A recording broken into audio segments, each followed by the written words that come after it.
आधी प्रेम करून नंतर लग्न करणारे जसे रंगेल असतात, त्याच्या 200 पटीनं जास्त आधी लग्न करून नंतर बायकोवरती प्रेम करणारे पण रंगेल असतात. म्हणजे काही काही बायकोच्या प्रेमात वेडे झाले लोक पण आहेत. म्हणजे शहाजहाननं काही लव्ह मॅरेज करून ताजमहल बांधलेलं नाहीये.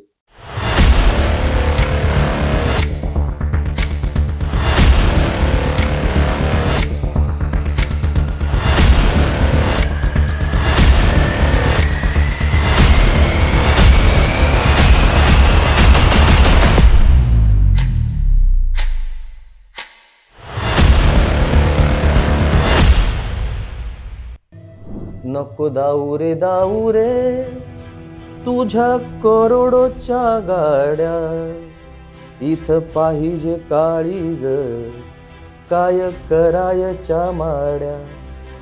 मन मनाला भिडल जीव जीवाला देईल, आभाळातलं चांदण तुझ्या दारात येईल. की पहिल्या नजरेतलं प्रेम हे खरं की फिल्मी? खरं 7 जन्म ही भावना आहे का फक्त डायलॉग? राहिला. प्रेम म्हणजे समजून घेणं की समजून सांगणं? सगळीच पत्र तिच्यापर्यंत पोहोचतात असं नाही, आणि पोहोचलीच तरी पत्र सगळंच बोलतात असंही नाही.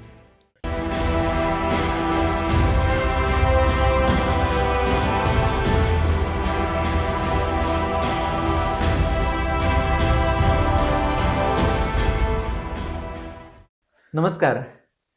प्रेम हा जगातला खूप सुंदर सहज शब्द ज्याच्यामध्ये निखळता आहे. हा मराठी व्याकरणिक दृष्टिकोनातनं अपूर्ण शब्द, पण असं म्हणतात ज्या माणसानं या शब्दाला स्पर्श केला त्याचं आयुष्य पूर्ण होऊन जातं. अपूर्णतेकडून पूर्णत्वाकडे प्रवास आहे प्रेमाचा. प्रेम कामनारहित आहे, प्रेम वासनारहित आहे, प्रेम गुणासित आहे. खरं तर प्रेम ही जगातली सगळ्यात सुंदर निखळ भावना आहे.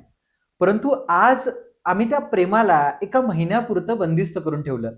फेब्रुवारी आला की प्रेमाचा महिना आला म्हणून सगळीकडे उत्साह आणि जल्लोष साजरा होतो. खरं तर त्या फेब्रुवारीमध्ये प्रेम साजरा करणाऱ्या लोकांना खरा प्रेम शब्दाचा अर्थ कळाला का, असा मनामध्ये नकळत प्रश्न उभा राहतो. आणि याच प्रेमाच्या खुणा शोधण्यासाठी मन जे ते मन कासावीस होतं, प्रयत्न करू लागतं. आणि अशातच एक नाव माझ्या समोर येतं की ज्यांनी प्रेम या विषयाला ते स्वतः जगवलं प्रेमाला मी म्हणेन, असं व्यक्तिमत्व आज आपल्यामध्ये जे ते आपल्यामध्ये उपस्थित आहे. खरं तर आम्हाला त्यांच्या तोंडून प्रेम ऐकणं हे खरं तर कधी शक्य झालं नाही. मी महाराष्ट्रभर अनेक स्पर्धांमध्ये फिरलो. मला लोकांनी सांगितलं की एका व्यक्तीकडनं प्रेम नक्की ऐकावं. त्या व्यक्तीनं प्रेमाचा सांगितलेला जो भाव होता तो आज सगळ्यात कोण सांगू शकलं नाही. म्हणून आज खरं तर खूप दिवसानंतर, खूप वर्षानंतर अशाच एका व्यक्तीकडनं प्रेम समजून घेण्यासाठी आमंत्रित केले आपल्या स्टुडिओमध्ये. आज या धुळपाटीच्या चावडीवरती उपस्थित आहेत वक्तृत्वाच्या शब्दपंढरीच्या वारकऱ्यांचं विठ्ठल म्हणून खरं तर आम्ही सगळे ज्यांच्याकडे पाहतो असे माननीय हनुमंत दादा शिंदे. दादा, मनापासून आजच्या पॉडकास्टमध्ये आपलं स्वागत. नमस्कार. खरं तर खूप सुंदर विषयावरती आज आपल्याला चर्चा करायची आहे. आजचा महिना फेब्रुवारी आहे, व्हॅलेंटाईन डे समोर येतोय 14 फेब्रुवारीला. आणि खरं तर मी आज खूप मुलांच्या मध्ये बागडतो, फिरतो. मला खंत वाटते की या मुलांना प्रेमाची खरी व्याख्या, व्याप्ती समजली नाही. मला तुम्हाला पहिल्यांदाच विषयाला सुरुवात करताना विचारायचंय की प्रेमाची व्याख्या काय करता येईल, आणि तुम्हाला काय वाटतं ती काळानुसार बदलली आहे का? म्हणजे एवढ्या कालावधीनंतर तू या विषयावर मला बोलायला बोलवलंयस. तू जी गोष्ट सांगतोयस ती 2005ची आणि आता 2026 सुरू आहे.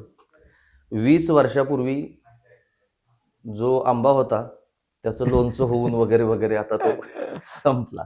म्हणजे त्या कालावधीनंतर. पण तरीही जसं तू म्हणालास की ही एक चिरंतन अशी असणारी भावना आहे, आणि कुठलाही काल, आज किंवा उद्या त्याला बदलू शकत नाहीये. तर तू विचारलंस की प्रेमाची व्याख्या करता येईल का आणि ती काळानुसार बदलते का. तर व्याख्या संशोधनाच्या नंतर केली जाते. म्हणजे ज्याचं संशोधन केलं जाऊ शकतं त्याची व्याख्या केली जाऊ शकते. आता प्रेमाचं संशोधनच केलं जाऊ शकत नाही हे कदाचित तुलाही मान्य असेल, कारण हा मानवी भावनेशी निगडीत असलेला भाग आहे.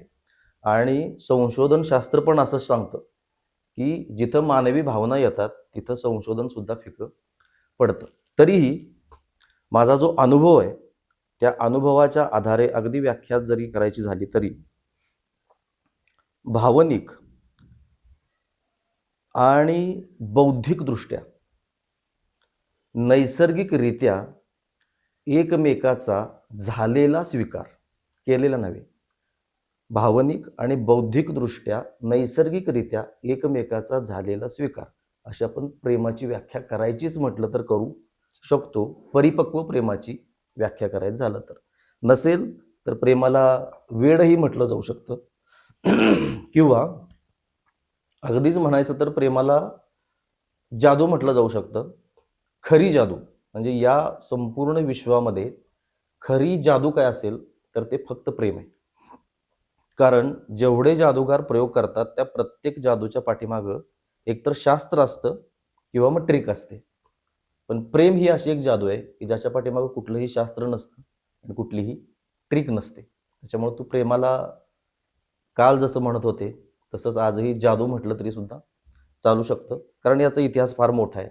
म्हणजे अगदी अलीकडं पोथी पडपड जगमुहा पंडित भयानक होय, ढाई आखर प्रेम के पडे सो पंडित होय, हे तर अलीकडं म्हटलं गेलं.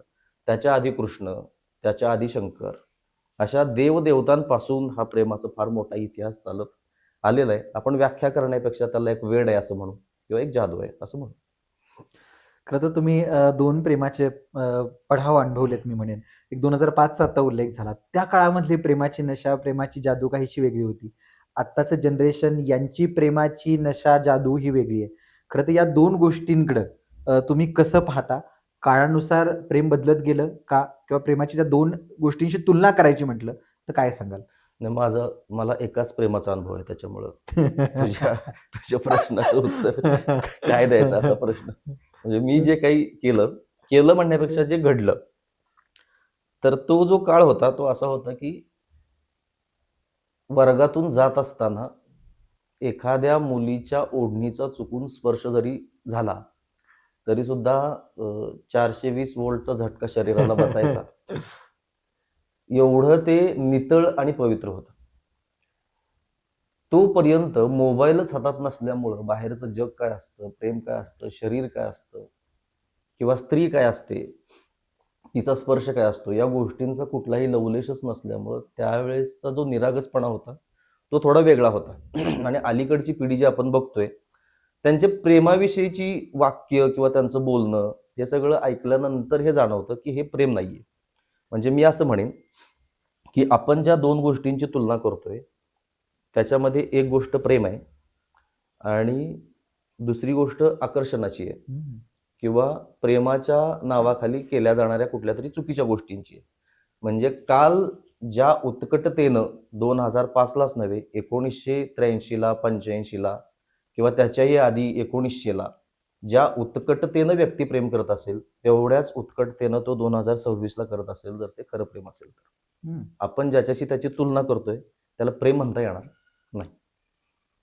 त्यामुळे मला तसं काही फरक जाणवत नाही. जे खरं प्रेम असेल ते खरं प्रेमच असेल आणि ते तेव्हा जसं होतं तसंच ते आजही असेल. त्याच्यात काही फरक असेल असं वाटतं. तुम्ही आकर्षणाचा उल्लेख केलात. मी म्हणेन प्रेम आणि आकर्षण या दोन शब्दांमध्ये काय फरक नेमका असतो आणि प्रेम माणसाला आहे तसं स्वीकारतं का बदलतं का तसं व्हायला भाग पाडतं? आता बघ, केस बघून प्रेम झालं, गालावरची खळी बघून प्रेम झालं, केसांच्या बटा बघून प्रेम झालं, रंग बघून प्रेम झालं, पैसे बघून प्रेम झालं. हे जे प्रकार असतात ते थोडेसे भयानक प्रकार असतात. म्हणजे हा इतका दुय्यम भाग असतो त्या प्रेमातला की या गोष्टी कुठेही पुढे येऊ शकत नाहीत. आकर्षणातून निर्माण होणारं जे प्रेम असतं त्याच्यामध्ये सगळ्यात जास्त महत्त्व कशाला असतं तर बाह्य दिसणाऱ्या गोष्टींना. आणि जे खरोखरच प्रेम असतं आकर्षण सोडून असलेलं, तिथं पहिल्यांदा मन, नंतर विचार जुळतात आणि नंतर शेवटची स्टेज असते ती म्हणजे एकमेकाला स्वीकारण्याची. म्हणजे या सगळ्या ज्या दिसणं वगैरे, केस, रंग, या सगळ्या गोष्टी या प्राथमिक पातळीवरच्या गोष्टी असू शकतील, पण त्याला अंतिम स्वरूप जे येतं ते एकमेकाचे विचार, एकमेकाचे स्वभाव स्वीकारल्यानंतर. त्यामुळे आकर्षण ही गोष्ट प्रेम या गोष्टीपासून खूपच दूर ठेवायला पाहिजे आता तुझा दुसरा प्रश्न की प्रेम जसं आहे तसं स्वीकारतं का बदलण्याचा प्रयत्न करतं आपल्या जोडीदाराला.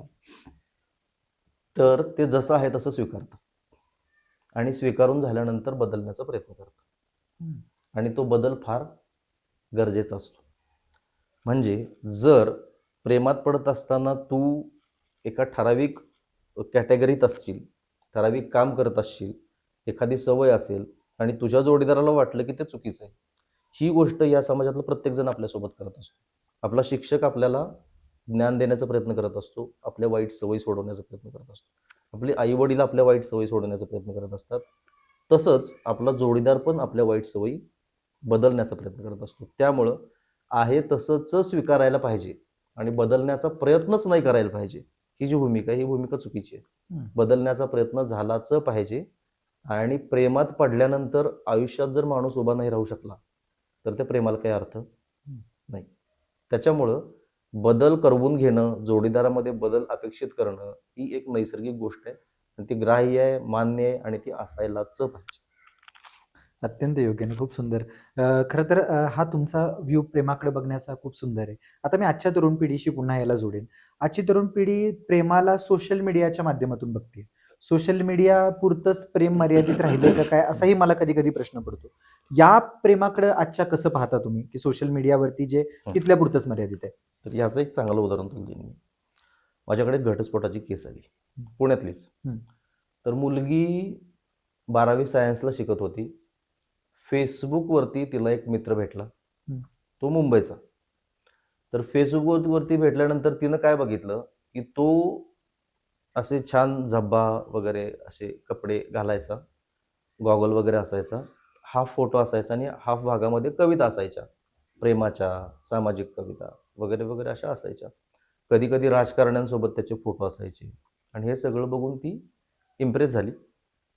सोशल मीडियावरचं प्रेम बघतोय आपण. इम्प्रेस झाली. पुण्यामध्ये एकदा दोनदा भेटले आणि पुण्यामध्ये भेटल्यानंतर पुण्यामध्ये 3-3 महिन्यातच त्यांनी लग्न करून टाकलं. लग्न करून ती मुंबईला गेली. मुंबईला गेल्यानंतर पहिले 8 दिवस त्या मुलानं तिला बहिणीच्या फ्लॅटवर ठेवलं. बहिणीच्या फ्लॅटवर ठेवल्यानंतर 8 दिवसांनी बहीण आली, मला भाडेकरू मिळालंय, तुम्ही आता इथून निघा म्हणाली. आता ती निघा म्हणाल्यानंतर हा तिला घेऊन त्याच्या घरी गेला. तर 8x8च्या 2 खोल्या होत्या आणि वर पाल्याचं छप्पर होतं. म्हणजे अत्यंत गरीब कुटुंबातला तो मुलगा होता. त्याच्या घरामध्ये त्याच्या पहिल्या बायकोपासून झालेली एक अपंग मुलगी होती, जी शरीरानं पूर्णच अपंग होती, तिला हालचालच करता येत नव्हती. म्हणजे त्याचं पहिलं लग्न झालेलं, त्याला एक मुलगी होती. तो जे फेसबुकला दाखवत होता त्याच्यापैकी कुठलीही श्रीमंती त्याच्याकडं नव्हती. आणि एवढं सगळं असताना फक्त फेसबुकवर दिसणाऱ्या चेहऱ्यावरती भाळून आणि कविता वाचून 12वी सायन्स असलेली एक मुलगी तिथपर्यंत गेली. त्याचा व्यवसाय काय, तर ते पक्षी विकण्याचा, पोपट विकण्याचा, वडापाव, आई महानगरपालिकेमध्ये स्वच्छता कर्मचारी म्हणून कामाला. आणि इकडं ही एका क्लास 1 अधिकाऱ्याची मुलगी. मग तिनं 1.5 वर्ष तिथं काढलं. त्या दरम्यान तिला एक मुलगा झाला. दारू पिणं, मारहाण करणं हे सगळं चालू झालं. नंतर ती तिथून पळून आली. तरी पण तो मुलगा तिथून टोळ्या घेऊन इकडे यायचा तिला घेऊन जाण्यासाठी, त्या बाळाला घेऊन जाण्यासाठी. सोशल मीडियावरचं जे प्रेम आहे त्याच्यामध्ये 99% वेळा असाच अनुभव येऊ शकतो.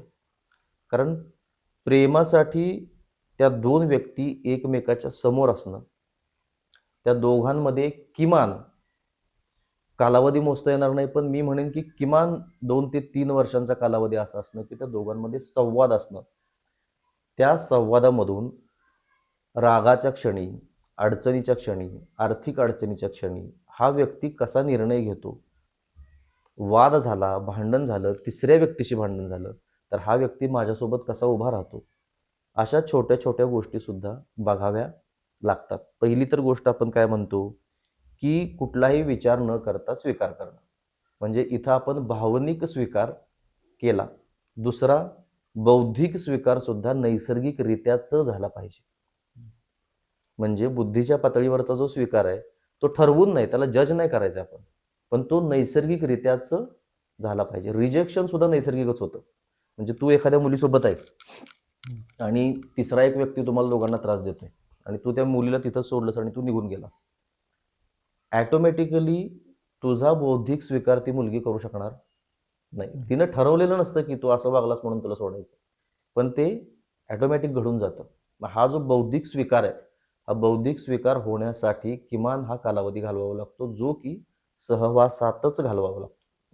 बहुतांश घटस्फोटांची कारणं सुद्धा हीच आहेत की त्या दोघांचा असलेला एकांतवास किंवा त्या दोघांचा असलेला सहवास लग्नानंतर अगदी कमी दिवसांमध्ये संपतो किंवा अंतर पडतं.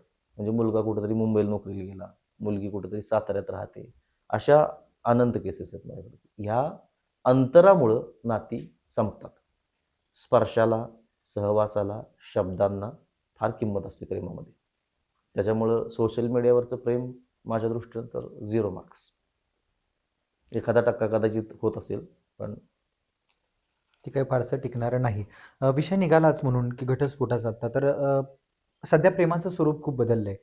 पहिलं प्रेम जे आपण पाहिलं अगदी चिरकाल टिकणार होतं. म्हणजे लोक निघून गेल्यानंतर सुद्धा त्यांच्या प्रेमामध्ये वेडी झालेली माणसं आपण या अध्यात्म साहित्यामध्ये पाहिलेत किंवा संत साहित्यामध्ये पण आपण त्या माणसांना पाहिले.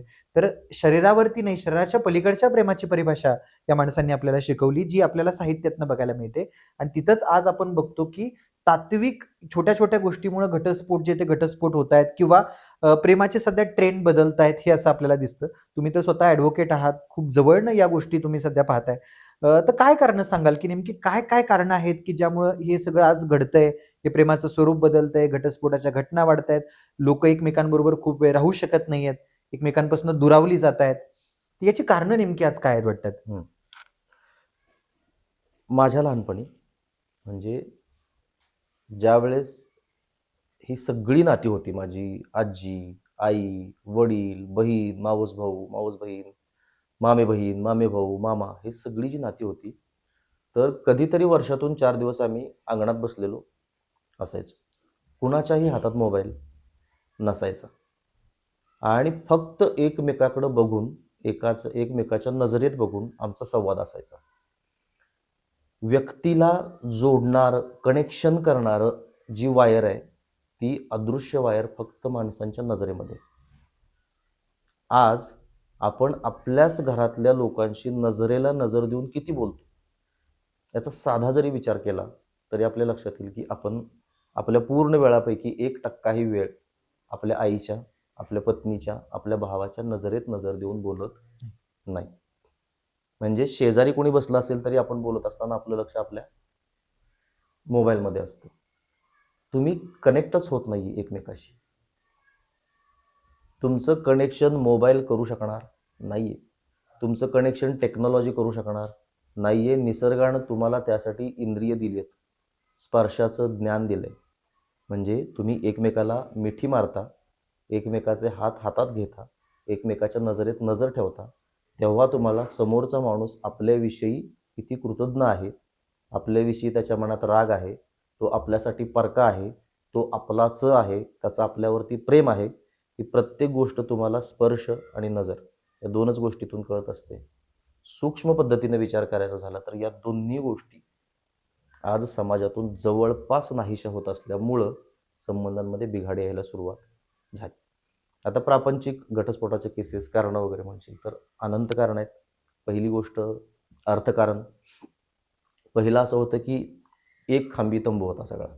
म्हणजे पुरुषानं कमवायचं, स्त्रीनं खर्च करायचा, स्त्रीनं घर भागवायचं, बाकीच्या सगळ्या गोष्टी स्त्रीनं बघायच्या. आता अवस्था अशी झाली की स्त्रीही कमावते, पुरुषही कमावतो. त्या दोघांनाही त्यांच्या त्यांच्या कामासाठी द्यायला लागणारा वेळ वेगळा आहे. पण दुर्दैवानं स्त्री कमावत असतानाही पुरुषाची जी मानसिकता आहे, पुरुषी मानसिकता, जी परंपरेनं आपल्याला मिळालेली, म्हणजे तू आणि मी आज कितीही पुढारलेले असलो, सुधारणावादी मतं मांडली, तरी एक वेळ येते जेव्हा आपल्यातली पुरुषी मानसिकता जागी होते.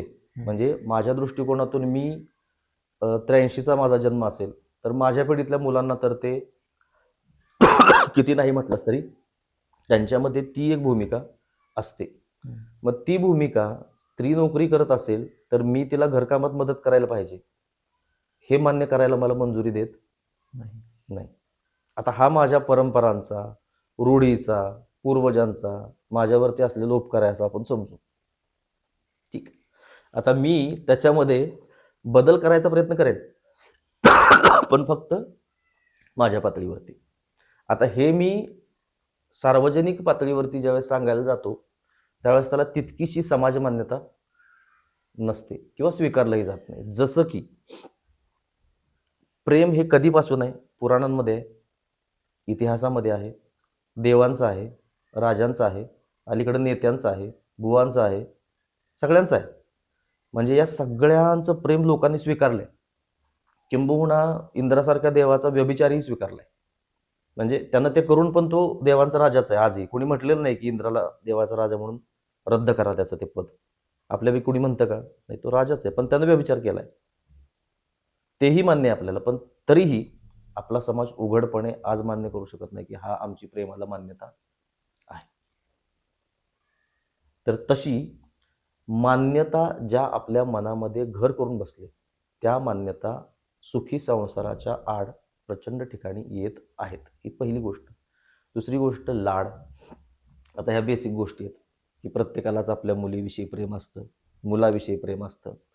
आणि मुलं अशी झाली की आपण चौथीत असताना 50-50 किलोमीटरचे प्रवास करत होतो. चौथीपासून आपल्या आईवडिलांनी आपल्याकडे बघितलंच नाही. म्हणजे हा शाळेत काय करतोय, कुठल्या वर्गात बसलाय, पास झाला का नापास झाला, या गोष्टींची काही त्यांना भेडभाड जास्त नव्हती.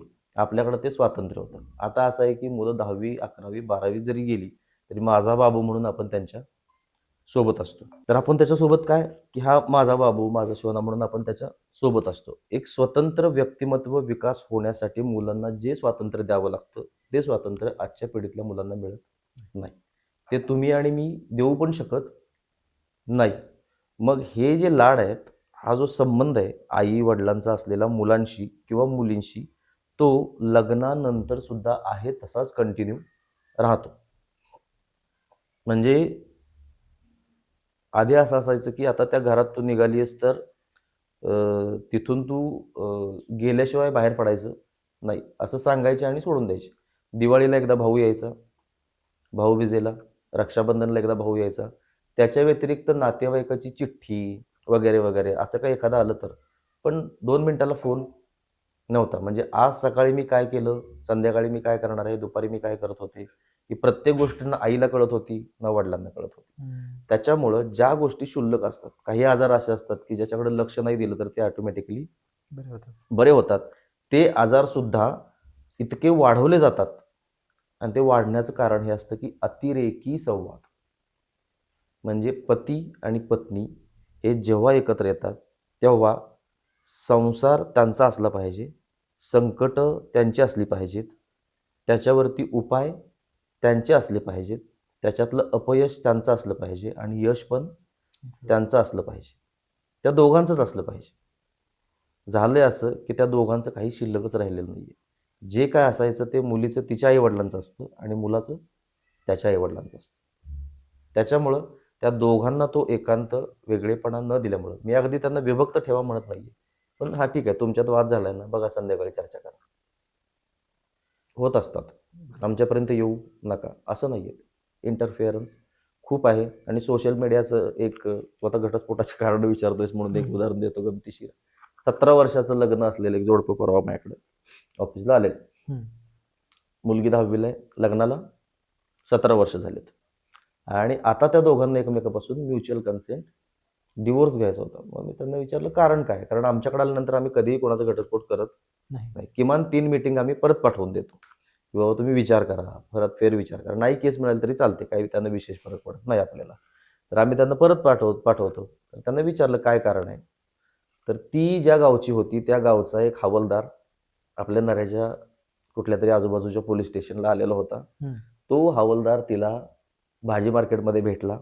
आता ही माझ्या गावची आहे म्हणून त्यानं तिच्याकडून मोबाईल नंबर घेतला आणि मोबाईल नंबर घेतल्यानंतर 8 दिवसानं त्यानं तिला गुड मॉर्निंग मेसेज पाठवला आणि तो गुड मॉर्निंग मेसेज पाठवताना त्याच्यामध्ये गुलाबाचं फूल ठेवलं.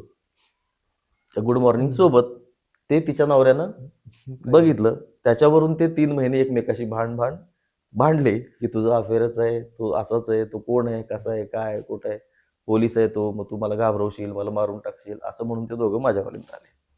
मग मी त्या पोलिसाला फोन केला. त्याला म्हटलं आत्ता लगेच ऑफिसला यायचं म्हटलं साहेब ते. मग तो ऑफिसला आला. ऑफिसला आल्यानंतर तो म्हटला त्या तारखेचे सगळे मेसेजेस माझे चेक करा साहेब. तर त्यांना सगळे मेसेजेस दाखवले. तर जवळपास सगळ्या मेसेजेसमध्ये त्यांना गुड मॉर्निंग आणि गुलाबाचं फुल पाठवलेले. सर म्हटलं, मला वाटलं की गुलाबाच्या फुलामध्ये असं इतकंसं काय आहे, आता ती गावातलीच आहे, लग्नाला एवढी वर्ष झाली, तर आमचं वय एवढं झालंय, काय होणार आहे. तरी पण तो पोलीस त्या नवरा बायको दोघांच्या पाया पडला. माझी चूक झाली, इथून पुढे मी बायकोला पण गुड मॉर्निंग पाठवत नाही म्हटला, पण प्लीज तुम्ही या टोकाला जाऊ नका. आता हा सोशल मीडियाचा, जो सोशल मीडिया तू बघितला असशील, तू माझ्यानंतर 10 वर्षांनी जन्माला आला असशील, आणि जो मी बघितला असेल, याच्यामध्ये एक तफावत आहे. माझ्या दृष्टिकोनातून गुलाब ही खूपच मोठी गोष्ट आहे. माझ्या दृष्टिकोनातून बदामाचं चिन्ह ही खूपच मोठी गोष्ट आहे. आणि अलीकडच्या पोरांच्या दृष्टिकोनातून नगण्य आहे. म्हणजे ते कुणालाही पाठवताना बदाम पाठवतात. क्लास टीचरला सुद्धा गुड मॉर्निंग पाठवताना ते बदाम पाठवतात. काही तर ते बाण लागलेले बदाम पाठवतात. मग हा जो फरक आहे सगळा विचारांमधला, तो त्या काळाचा आहे. माझ्या काळात हे काही नव्हतं लहानपणामध्ये, त्यामुळे मला हे विशेष वाटणार. त्यामुळे ही सगळी कारणं आहेत की ज्याच्यामुळे अलीकडचे संबंध हे असे बिघडायला लागले. नाही, आपण निघालो पुरातन काळाचा विषय आला, ते जुन्या विषय आल्या, म्हणून काय जुन्या काळातलं ते प्रेमपत्र, त्या प्रेमाच्या गोष्टी, या सगळ्याची आठवण पुन्हा एकदा झाली. मी म्हणेन की प्रेमामध्ये कवितेला खूप जास्त महत्त्व असतं. असं म्हणतात की ज्यावेळेस माणूस प्रेमात पडतो त्यावेळेस नकळतपणे त्याच्या डोक्यावरती शब्द नाचायला लागतात, माणूस हातामध्ये लेखणी घेतो, आपोआप ते कागदावरती उतरवतात आणि कविता जन्म घेते. तर अगदी प्रेमाच्या आणि कवितेचा काय संदर्भ आहे आणि खरंच असं काय होतं का? काय म्हणाल याच्याबद्दल? अच्छा, आता हा एक गैरसमज पसरवून ठेवलाय कवींच्या बाबतीत की प्रेमात पडला की माणूस कवी होतो. त्याचं बरोबर उलट आहे की कवी माणसाची प्रेमात पडण्याची शक्यता जास्त असते. प्रेमात पडून कवी होणाऱ्या लोकांपेक्षा प्रेमात पडून बेवडे झालेले लोक जास्त. म्हणजे रियालिटी ही आहे की कवी मुळातच तो सौंदर्यदृष्टी वगैरे असल्यामुळं तो प्रेमाकडे आकर्षित होण्याची शक्यता जास्त असते. त्यामुळं आणि त्याच्यात असं आहे की लिहिलेल्या कविता, आता माझा कधीही प्रेमभंग झाला नाही, पण मी कॉलेजला असताना माझ्या जेवढ्या काही थोड्या चाललेल्या कविता होत्या प्रसिद्ध वगैरे, आता बघ त्याच्यात एक कविता होती, ठेवू नको काळजात अशी सलराणी ग, ठेवू नको काळजात अशी सलराणी ग, धनी चालला पुढं तू माग चाल राणी ग, चालता चालता पाराजवळ येशील, न बदामात कोरल्याल तुझं नाव पाहशील, भेट पहिली तुझी माझी आठवल राणी ग, धनी चालला पुढं तू माग चाल राणी ग. आता याच्यात अशी माझी कोणीही नव्हती जी पाराजवळ न जाणार आहे किंवा जिचं दुसऱ्या कोणाशी लग्न होणार आहे. कवी स्वतःचीच दुःख मांडेल असं नाही. हा, आता एखाद्याचा प्रेमभंगच झाला असेल तर त्याला जास्त बोचरं लिहिता येईल कदाचित, किंवा त्याचा तो स्वतःचा अनुभव असल्यामुळं तो अनुभव अजून जास्त तयारीनं उतरू शकेल. पण प्रेमात पडलेली माणसं कविता करतातच असं काही नाही. तुमचा आवाज ऐकला आणि पुन्हा एकदा असं वाटलं की प्रेम कविता जे आहे ते 1-2 आम्हालाही ऐकायला मिळाल्या पाहिजेत, कारण खूप सुंदर म्हणजे तुम्ही खूप सुंदर रचना लिहिता. मला माहित नव्हतं की तुम्ही चांगलं गाताही. हा, नाही, गाणं कॉलेजला असताना म्हणजे माझ्या इतर वाचण्याच्या कवितापेक्षा गाण्याच्याच कविता जास्त होत्या. पण आज बरोबर तू मुलाखत ठेवलीस आणि माझा घसा बसलेला होता, म्हणजे सर्दी घसा सगळ्याच. तरी तुला ऐकवतो एक. त्यावेळेस काय होतं की प्रेमभंगातून किंवा एकतर्फी प्रेमातून खून करण्याचे प्रकार खूप वाढलेले होते. म्हणजे त्यावेळेसच्या काही ताज्या केसेस होत्या अशा की ज्याच्यामध्ये जाळून मुलींना मारलेलं होतं, ॲसिड फेकलेलं होतं, असं बरंच. आणि त्याच काळात बरोबर आमच्या ह्या कवितेच्या वक्तृत्वाच्या स्पर्धा होत्या. तर त्यावेळेस त्या आशयाच्या अशा बऱ्याच कविता झाल्या. त्याच्यापैकी एक कविता आहे, घाव काळजावर कित्येकांच्या झाले मैतरा, रीते प्रेमाचे लाख लाख प्याले मैत्रा. तर याच्यातून काय करायला पाहिजे एखाद्यावरती आपलं प्रेम असेल तर, असं सांगण्याचा प्रयत्न मी केलेला. हरणीच्या पाठीमाग कधी धावू नको, फुलपाखरू मुठीत बंद ठेवू नको. हरणीच्या पाठीमाग कधी धावू नको, फुलपाखरू मुठीत बंद ठेवू नको. रंग हळुवार काळजात साठवून घे, न तुझ्या प्रेमाचा सांगावा पाठवून दे. आलं परतून तर जाण भाग्य आले मैत्रा. रीते प्रेमाचे लाख लाख प्याले मैत्रा. म्हणजे तुम्ही मुलींवरती जे अन्याय अत्याचार करता किंवा एकतर्फी प्रेम आहे, किंवा त्यावेळेसच बघ, नको दाऊ रे तुझ्या करोडोच्या गाड्या, इथं पाहिजे काळीज काय करायच्या माड्या. मन मनाला भिडल जीव जीवाला देईल, आभाळातलं चांदण तुझ्या दारात येईल. भीर भीर त्या पाखरा नका घालू सर बेड्या, इथं पाहिजे काळीज काय करायच्या माड्या. अशा अनेक कविता केलेल्या होत्या की ज्याच्यामधून एकतर्फी प्रेमाला विरोध व्हावा किंवा त्याच्या बाबतीत लोकांच्या मध्ये तो संदेश जावा की आपल्या जेव्हा एखाद्या गोष्टीमध्ये आपल्याला अपयश येतं. कारण बघ, आता आयुष्यातलं जी सर्वात मोठी अपयश असतात त्याच्यापैकी आपल्याला अपेक्षित असलेला जीवनाचा जोडीदार आपल्याला न मिळणं हे एक अपयश असतं. म्हणजे एखाद्याला प्रेमात अपयश येणं याची बहुतांश वेळा खिल्ली उडवली जाते, पण वास्तव असं आहे की तो त्याच्या आयुष्यात त्याला बसलेला सर्वात मोठा सेटबॅक असतो. म्हणजे त्याला जर तो जोडीदार मिळाला तर कदाचित त्याच्या आयुष्याचं कल्याण होण्याचे 90% चान्सेस असतात, पण तो नाही मिळाला तर किमान 50% तो मानसिकदृष्ट्या खचला जातो. आता याच्यामधून काही जण पुन्हा प्रेरणा घेतात, स्फूर्ती घेतात, सगळं विसरण्याचा प्रयत्न करतात, प्यार सब कुछ नहीं जिंदगी के लिए वगैरे म्हणून पुन्हा पुढच्या मार्गाला लागतात वगैरे वगैरे आहे. पण तर जर ते मिळालं तर त्यानं वाईट काही घडत नाही. त्यामुळे हा जो मोठा सेटबॅक आहे याच्यातून बाहेर काढण्यासाठी कविता, गाणी, हिंदी चित्रपटातली गाणी वगैरे वगैरे या सगळ्या गोष्टी भरपूर लोकांना मदत करतात. आणि माझं तर असं मत आहे की कवींनी या गोष्टीवरती विशेष लिहावं. कारण जर कवी वेगळ्या महाराष्ट्राच्या चळवळीमध्ये सहभागी होऊ शकतात, जर कवी स्वतंत्र भारतासाठी लिहू शकतात, तर या समाजातल्या प्रत्येक छोट्या छोट्या समस्येसाठी लिखाण करणं हे कवीचं कर्तव्य आहे. मग त्याचा प्रेमभंग झालेला असो किंवा नसो, त्यानं प्रेमाच्या कविता लिहायलाच पाहिजे. बरोबर. दुःखात अडकलेल्या माणसाला खरं तर किनारा आहे या सगळ्या कविता. अनंत राऊतांनी फार सुंदर लिहिलंय की कवितेतून जगाला काळीज वाटतो मी, वरचा समाज शिवतो आतून फाटतो मी. तर समाजाला शिवण्याचं काम जे आहे ते कवितांनी खूप मोठ्या प्रमाणामध्ये केलंय आणि खरंच खूप सुंदर आवाज आहे तुमचा. खरं तर प्रेमाला मोह आणि प्रेम याच्यातल्या कवितेतनं ऐकायचा खरं तर मोह हा आवरत नाही. पण आता एक छोटे रॅपिड फायरचे क्वेश्चन आहेत, हलके फुलके, मला जाणून घ्यायला आवडेल तुमची याच्यावर काय भूमिका आहे. माझा पहिला प्रश्न असेल की पहिल्या नजरेतलं प्रेम हे खरं की फिल्मी? खरं. प्रेम ही नियती आहे का एक निवड? नियती. आपण कोणावर प्रेम करतो हे हृदय ठरवतं की बुद्धी? हृदय.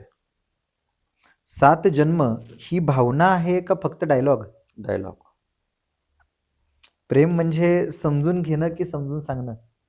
दोन्ही. आणि शेवट, प्रेम भावना आहे का एक निर्णय? भावना. खूप चांगल्या पद्धतीनं तुम्ही प्रेमाच्या वेगवेगळ्या गोष्टींचा उलगडा केलात. खरं तर वेळेनुसार प्रेमाच्या बऱ्याच गोष्टी ज्या त्या बऱ्याच गोष्टी बदलल्या आहेत. पहिल्या काळामध्ये प्रेमपत्र येत होती. आता जे ते आता प्रेमाचे मेसेज येत आहेत. हो, हो. कालखंड जे ते कालखंड बदलला. पण या सगळ्या गोष्टींमध्ये आता मला मोह अजून आवडत नाहीये, की मी एक गोष्ट प्रेमपत्राबद्दल खूप चांगली ऐकली होती. तुम्ही काहीतरी प्रेमपत्र लिहिलं होतं आणि ते प्रेमपत्र खूप विशेष गाजलं होतं. तर मला अच्छा, वाटतं अच्छा. त्याची हां, छोटीशी ते झलक प्रेमाची बघ असं होतं, की प्रेमाची स्क्रिप्ट सहसा फारसे लोकं बोलायचे नाहीत. कारण लोकांना असं वाटायचं, की सामाजिक विषय वगैरे मांडावेत आणि प्रेमाला आपल्या समाजाने तितकंसं स्वीकारलेलंच नसल्यामुळं म्हणजे केलं सगळ्यांनी, स्वीकारलं कोणीच नाही. ही ही म्हणजे काय म्हणतो त्याला दुर्दैव प्रेमाचं हे आहे, की जो प्रेमाला कट्टर विरोध करतो, तोही कधीतरी भले हायस्कूलमध्ये का असेना कोणाच्या तरी प्रेमात पडलेला असतो. आता काही लोकांचं धाडस होतं, काही लोकांचं होत नाही. पण ते विरोध करणारे सुद्धा कधी ना कधीतरी प्रेमात पडलेले असतात. तर प्रेमाची स्क्रिप्ट त्यावेळेस असं व्हायचं, की प्रेमाची स्क्रिप्ट मांडणारा किंवा प्रेमावरती बोलणारा वक्ता, मग थोडासा एक रंगेलपणाचा त्याला एक रंग दिला जायचा. पण विषय असा आहे, की आधी प्रेम करून नंतर लग्न करणारे जसे रंगेल असतात, त्याच्या 200 पटीनं जास्त आधी लग्न करून नंतर बायकोवरती प्रेम करणारे पण रंगेल असतात. म्हणजे काही काही बायकोच्या प्रेमात वेडे झालेले लोक पण आहेत. म्हणजे शहाजहाननं काही लव्ह मॅरेज करून ताजमहल बांधलेला नाहीये. तो लग्न झाल्यानंतरच तिच्यावरती त्याचं प्रेम झालेलं आहे आणि त्याच्यानंतरच तिच्या आठवणीत त्यानं तो बांधलाय. तिच्या आठवणीत बांधलाय. बरं त्याच्यात पुन्हा फोलपणा असा आहे, या सगळ्या विषयाचा आता आपण संपवतोय म्हणून, की हा सगळा बांधून पुन्हा इतिहासामध्ये असे पुरावे सापडतात, की त्यानं त्याच्या महालामध्ये 150 मुलींचा भरणा केला. मुमताज मेल्यानंतर 150 मुलींचा भरणा केला. ते येत नाहीत म्हणून त्यांच्या भावांच्या कत्तली केल्या. आता हे प्रेमाच्या विषयाच्या अनुषंगानं सगळा अभ्यास मला करता आला. त्यावेळेस एक शेर लिहिलेला आठवलं तुला ऐकवतो तुला, की आप कहेंगे की शाहजहान ने ताज बनाया. आप कहेंगे की शाहजहान ने ताज बनाया, दुनिया को सच्ची मोहब्बत का सबक सिखाया, लेकिन अंदर जाके मुमताज से पूछो, वो बताएगी ना कोई ताज बनाया, ना कोई सबक सिखाया, मेरे बेवफा महबूब ने तो मेरे मौत का भी जश्न बनाया. बापरे, मेरे बेवफा महबूब ने तो. कारण तिच्या मृत्यूनंतर 150 मुलींचा भरणा करण्यात आला त्याच्या महालामध्ये. म्हणजे त्याला फार वेगवेगळे अँगल्स आहेत, पण ही इतकी खाजगी आणि प्रत्येकाची वैयक्तिक गोष्ट आहे. मग त्यावेळेस हे सगळं चालायचं आणि त्याच्याहीपेक्षा मी जेव्हा प्रेम मांडायचो त्याच्यामध्ये प्रेमाचे रंग वगैरे वगैरे असे विषय असायचे. प्रेमा तुझा रंग कसा, प्रेमाला उपमा नाही, लोक म्हणायचे त्याला शिरा द्या वगैरे, असं सगळं ते चालायचं. तर हे असे सगळे विषय असायचे. मग त्यावेळेस मी जे मांडायचो त्यावेळेस पूर्ण माझा प्रेम हा काही मुलगा आणि मुलगी यांच्या प्रेमाविषयीचा नसायचा. गोविंद गोडबोलेंनी खजाना एक तरुण भारतची पुरवणी येते, फार सुंदर आहे. अगदी 2 मिनिटात तुला सांगतो मी, की 2004-05चा पावसाळा होता आणि कोल्हापूर आणि शिरोळ तालुक्यामध्ये महापूर आलेला होता. तर तो महापूर आल्यानंतर काय व्हायचं, दिवसभर पाऊस जोरात पडत राहायचा, पाणी वरपर्यंत यायचं शिरोळमध्ये, रात्री पाऊस थांबायचा आणि पाणी खाली उतरायचं. त्यामुळे माणसं निवांत होती. एक रात्री असं झालं की दिवसभर पाऊस पडला, माणसं गावातच थांबली, रात्रभर त्याच्या दुप्पट पाऊस पडला आणि बघता बघता तर सगळं शिरोळ पाण्याखाली बुडलं गेलं. कोणाला अंगावरचे कपडे फक्त घेऊन लोक बाहेर पडले. सोनं, नाणं, चांदी, दागिने सगळ्या गोष्टी आहेत तशा घरात राहिल्या, लोक बाहेर आले आणि माळावरती वस्ती केली. पाणी तिथं जवळपास 8-10 दिवस आहे तसं राहिलं. आता त्यांच्या वस्त्या माळ्यावर पडल्यानंतर त्यांच्यासाठी मदत गोळा करायची म्हणून संपूर्ण कोल्हापूर जिल्ह्यातून मदत यायला लागली. मग पन्हाळगडावरच्या पण कार्यकर्त्यांनी असं केलं, की त्यांनी पण ह्या लोकांसाठी मदत गोळा करायची म्हणून 4 बाजूला एक ताडपदरी पकडली, प्रत्येक दारात द्यायचे आणि पूरग्रस्तांसाठी मदत वाढमाई, भिक्षा वाढमाई म्हणायचे आणि ओरडायचे. तर मग कोण पळपूट, लाटणं, वस्तू, जेवण, डबे अशी प्रत्येक गोष्ट द्यायची. एका दारात गेल्यानंतर गोविंद गोडबोलेंनी काय सुंदर लिहिलं, एका दारात गेल्यानंतर ते ओरडले, पूरग्रस्तांसाठी मदत दे माय, भिक्षा वाढमाय. त्यावेळेस त्यांच्या त्या झोळीमध्ये एक गाऱ्या डोळ्यांची सोनेरी केसांची बाहुली पडली. मग त्या कार्यकर्त्यांनी ती बाहुली उचलली आणि त्या दरवाजातून आत टाकली आणि त्यांना म्हटले की काहीतरी उपयोगाला येईल अशी वस्तू द्या, बाहुलीचा मी काय करू. पुन्हा त्यांनी हाक दिली, पूरग्रस्तांना मदत दे माय, भिक्षा वाढ दे माय. पुन्हा त्यांच्या जोडीमध्ये तीच बाहुली पडली. त्यांनी दरवाजाकडे बघितलं तर एक 8 वर्षाची छोटीशी मुलगी तिथं उभा होती. ती माणसं तिला म्हणाले की बाळा, ही बाहुली नेऊन आम्ही काय करणार आहे, तू आम्हाला काहीतरी उपयोगी येईल अशी वस्तू दे. त्यावेळेस ती मुलगी म्हणाली की काका, ज्या गावामध्ये महापूर आलाय त्या गावामध्ये माझ्या मामाची मुलगी राहते. पुराच्या पाण्यात तिची बाहुली वाहून गेली असेल आणि खेळायला बाहुली नाही म्हणून ती रडत असेल तर मी माझी बाहुली तिच्यापर्यंत पोहोचवा. म्हणजे त्या महापुरात वाहून गेलेली बाहुली आणि तिच्यासाठी पन्हाळगडावर कुणाच्या तरी डोळ्यात आलेलं पाणी, त्या पाण्याचा रंग जसा असतो तो खरा प्रेमाचा रंग असतो. म्हणजे असे ते विषय असायचे त्यावेळेस. म्हणजे असं नव्हतं की फक्त ते प्रेमाशीच संबंधित होतं, अजून खूप आहे. कारण मी तो विषय इतक्या वेळा महाराष्ट्रभर इतक्या ठिकाणी बोलतोय, त्याच्यामुळं मटेरियल बरंच आहे. पण प्रेमाला सात्विकतेचा रंग आहे आणि तो खूप सुंदर रंग, तुम्ही भावनीचा रंग आता आहे. वारकरी संप्रदायाचं तू मध्ये घेतलंस, हे देवदेवतांचं तर होतच. म्हणजे ते जे प्रसिद्ध आहेत ते तर आहेतच, की जे आपण स्वीकारले समाजानं. त्याच्यासोबत आपले सगळे मंत्री बघ, जे पुढारी आपल्याला जातीवाद शिकवतात, त्या सगळ्या पुढाऱ्यांच्या घरची लग्न जर बघितलीस तर सगळी तुला बऱ्यापैकी 90% इंटरकास्ट दिसतील. आपल्याला जे धर्माची शिकवण देतात ते बुवा बाबा जर बघितलीस तर त्यांच्यासोबत सगळी मैत्री, प्रेम, सगळं इंटरकास्ट आणि इंटर रिलिजन दिसेल तुला. आपण ह्या सगळ्यांचं सगळं स्वीकारलेलं आहे, फक्त ते आपण आपल्या पातळीवरती स्वीकारायला नकार देतो उघडपणे. पण ठीक आहे, सगळ्यांनी उघडपणे स्वीकारायची गरजही नाही, कारण ही प्रत्येकाची खाजगी बाब आहे, त्या कुटुंबाचा, त्या घराचा निर्णय आहे. आणि आता तुला अपेक्षित होतं की मी प्रेमपत्र नावाची कविता एकदा शेवटी ती ऐकावं. नक्कीच, कारण व्हॉट्सअप आणि मेसेंजरच्या काळात जगणाऱ्या पोरांना पत्राची किंमत कळणार नाही, पण पत्रांमध्ये खूप मोठी किंमत आहे आणि खूप मोठी गोष्ट सामावलेली आहे. तर खरं तर त्याच पत्रानं आजच्या चर्चेचा समारोप करायला नक्की आवडेल. कवितेचं नाव आहे प्रेमपत्र. सगळीच पत्र तिच्यापर्यंत पोहोचतात असं नाही. सगळीच पत्र तिच्यापर्यंत पोहोचतात असं नाही, आणि पोहोचलीच तरी पत्र सगळंच बोलतात असंही नाही. सगळीच पत्र तिच्यापर्यंत पोहोचतात असं नाही, आणि पोहोचलीच तरी पत्र सगळंच बोलतात असंही नाही. काही पत्र जिंकतात, जन्माला येऊन सार्थ होतात. काही पत्र हरतात, म्हणून काय ती व्यर्थ जातात. काही पत्र जिंकतात, जन्माला येऊन सार्थ होतात. काही पत्र हरतात, म्हणून काय ती व्यर्थ जातात. तिचा नकार सुद्धा मनात घर करून राहतोच की. तिचा नकार सुद्धा मनात घर करून राहतोच की. आणि तिनं फाडलेली चिठ्ठी आपण पुन्हा पुन्हा पाहतोच. तिचा नकार सुद्धा मनात घर करून राहतोच की, आणि तिनं फाडलेली चिठ्ठी आपण पुन्हा पुन्हा पाहतोच की. ती अशी बसायची खळीखळीच हसायची. ती अशी बसायची खळीखळीच हसायची. साडी नेसून संमेलनात किती सुंदर दिसायची. कोणतं बरं गाणं तिनं संमेलनात गायलेलं, आणि गाता गाता अख्ख्या वर्गात माझ्याकडेच पाहिलेलं. वाटतं ना सगळं कसं काल घडल्यासारखं. वाटतं ना सगळं कसं काल घडल्यासारखं. वाटतं ना पायावर पत्र पडल्यासारखं. म्हणून पत्र लिहायचं, पटेल किंवा फाटेल. म्हणून पत्र लिहायचं, पटेल किंवा फाटेल. आठवणींच्या वृंदावनात राधा तरी भेटेल. आठवणींच्या वृंदावनात राधा तरी भेटेल. खूप खूप खूप खूप खूप सुंदर, खूप सुंदर.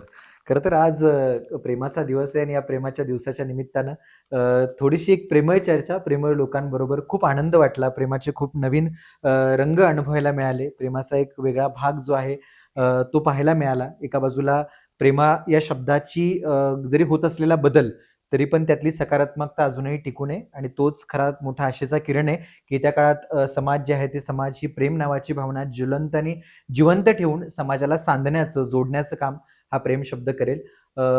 खूप चांगले शब्द आज आपल्याला ऐकायला मिळाले. कवितांचा एक खूप सुंदर असा गंध जो आहे तो गंध या निमित्तानं ऐकून खूप समाधान वाटलं.